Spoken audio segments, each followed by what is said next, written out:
don't think the atmosphere was appreciably different than it is today. Maine's economy is challenged. A lot of the same elements are in place. Young people leave because they want the brighter lights, or they want to go to school, or they perceive that there's more business and action elsewhere in the world.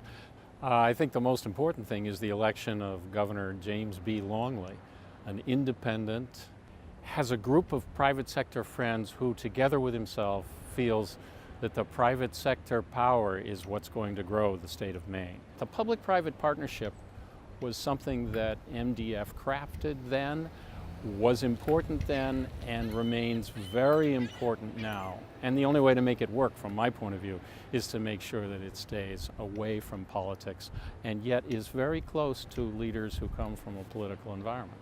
And the legislature bought into the partnership. The Development Foundation can move on a moment's notice.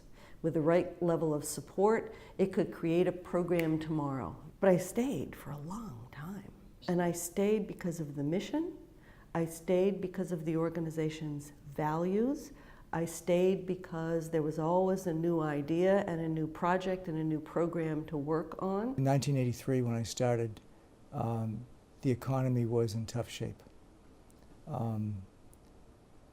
Especially eastern and northern Maine. And it was also a time in Maine when partisanship was at its worst. My first experience at MDF was attending the annual meeting in 1983. And at that meeting, they sat me next to John Martin. At the time, he was a Speaker of the House and had been for some time.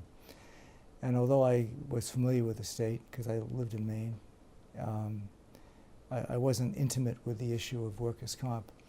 And for 2 hours, I became intimate with the issue of workers' comp and got a sense of how divisive it was. We were recognized, I think they would say, as a safe place to have a conversation about it. And the safe place was, and is, one of the hallmarks of MDF. We had a wicked great time. In spite of the bad economy and the lousy partisanship. In fact, the partisanship was so severe at some times that it gave us a motivation to see what we could do about pulling disparate groups together.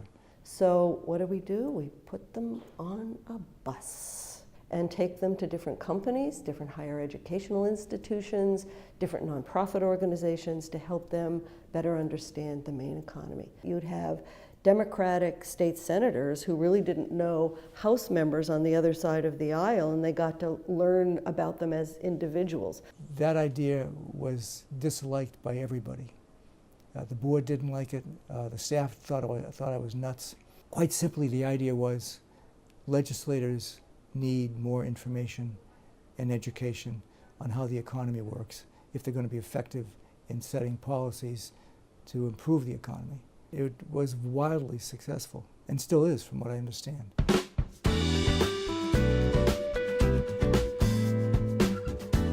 With Leadership Maine, we had some of the same techniques. The bus tours for Leadership Maine is similar to the bus tours for legislators. In the 1990s, everyone started to realize that long term, if we're going to move the economy forward, we have to do something about the education attainment level of Maine workers.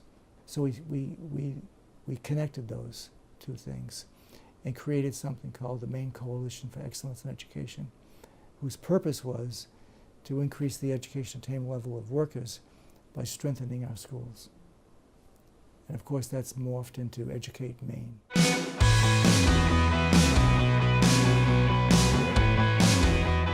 The year 2000, and I was hired to do membership and the governor's conference on small business. Angus King was the governor, and he had a program where he counted all the new small businesses that were created every year and celebrated those. Well, one of the first initiatives that I was pulled into was Realize Maine. It was something that Governor Baldacci had initiated. We had a big summit. I'm at this table and I'm looking around and everybody's my age, which was 50-something. And I said, what? We're going to design something that's going to make people want to come back to Maine? And we're going to design something that will keep the people in Maine of this age cohort? And I'm going to impose my thinking on that? I think we need some younger folks around the table. And so we got younger folks around the table. And that culminated in something called the Realize Summit. Managing Leadership Maine, which is a really big job.